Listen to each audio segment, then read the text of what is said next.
Зейнеп Беналь қызы Мижганды алып Мегдеге түрмеге келеді. Екеуі ұзақ әңгімелеседі және сөз соңында Беналь Мегдеге тұрмысқа шығатынын айтады және оның барлығы қызы Мижган үшін дейді. Ал Мегде болса қызын қолына алып, құшырлана иіскеп, алақанына салуда. Осылайша екеуі үйленетін болып шешеді. Беналь өзінің әдемі ақ көйлегін киіп түрмеге қайтадан келеді және оның екеуінің некесін қияды. Неке куәлігін Беналь қолына алады, ал Мегде болса қызының шұлығын қолына ұстап иіскеп отырады. Мегде мен Беналь үйлену үстінде, ал Зейнеп болса Барыш екеуі өте бақытты. Зейнеп Барышқа вальсті қалай билеу керектігін үйретуде, екеуі мәз-мейрам болып шаттануда. Мегде мен Беналь үйленеді. Есікті қағып, артынша Джамиле мен Нұх құттықтап Мижганды ала кіреді. Барлығы да тату-тәтті болып күлімдеп сол жерде естелікке суретке түседі. Содан кейін Мегдиді өз камерасына алып кетеді, ал қалғандары сыртынан қарап, амалсыздан не күлерін не жыларын білмей үйлеріне оралады. Ал түскен суреттерді сол мезетте Мегдиге шығарып қолына ұстатады. Камераға кірген бойда Мегдидің камералас достары әуендетіп, билеп қарсы алады және оны құттықтайды.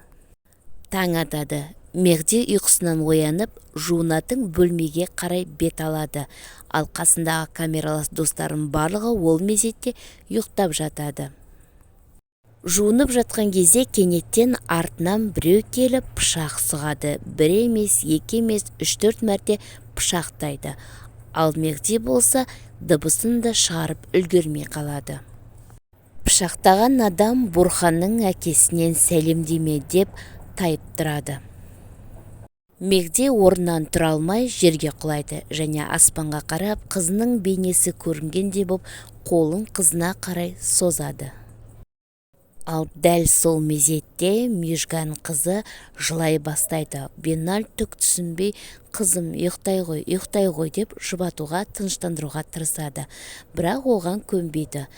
Бенальдың қасына Джамиле келіп, кел Джамиле, мен баланы алайын, сен аздап тынығып ал деп Мижганды қолына алып Джамиле де тыныштандыра бастайды. Зейнеп те Мегдиді пышақтаған кезде жаман түстер көріп, қатты терлеп тепшіп, ұйқысынан ояна алмайды. Өтіп бара жатқан Амина Зейнепті көріп, оята бастайды. Зейнеп атып тұрады және не болғанын өзі түсінбей дал болады. Амина Зейнепке су әкеліп тыныштандыруға тырысады. Мегде жерде қан жоса боп жатады. Кенеттен камералас досы кіріп қалып, айқайға бастайды. Көмектесіңдер деп айқайлайды. Ол кезде Мегде көбірек қан жоғалтып алған еді. Мегдиді дереу ауруханаға жеткізеді. Бұл жаңалықты естіген Джамиле мен Нұх қатты қайғырады және дереу ауруханаға келеді, бірақ оларды ішке кіргізбейді. Ал Джамиле болса Нұхқа қайта түсіндіруде, біз оның бауырларымыз, неге бізді кіргізбейді, ал Нұх болса сабыр сақтайық, соңына дейін күтейік деп Джамилені жұбатуда. Операция аяқталып, дәрігер сыртқа шығады. Джамиле мен Нұх дәрігерден не болған туралы сұрайды. Науқастың жағдайы ауыр, қазір реанимация бөлімінде жатыр, көп қан жоғалтқан, не тірі не өліп қалуы мүмкін деп айтады.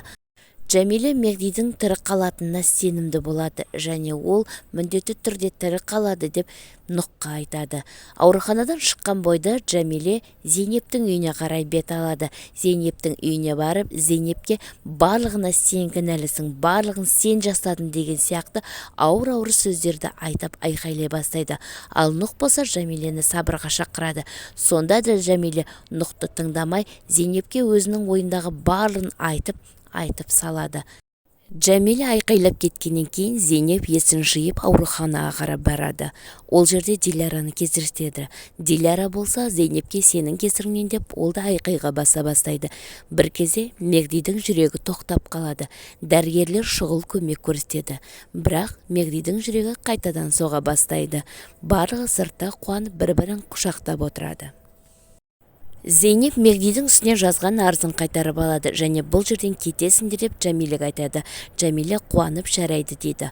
Ал бұны көрген Нариман мен Барыш қатты ашуланып сыртқа шығып кетеді. Соңынан Зейнеп те шығады. Нариман қатты ашуланып Зейнепке айқайлай бастайды.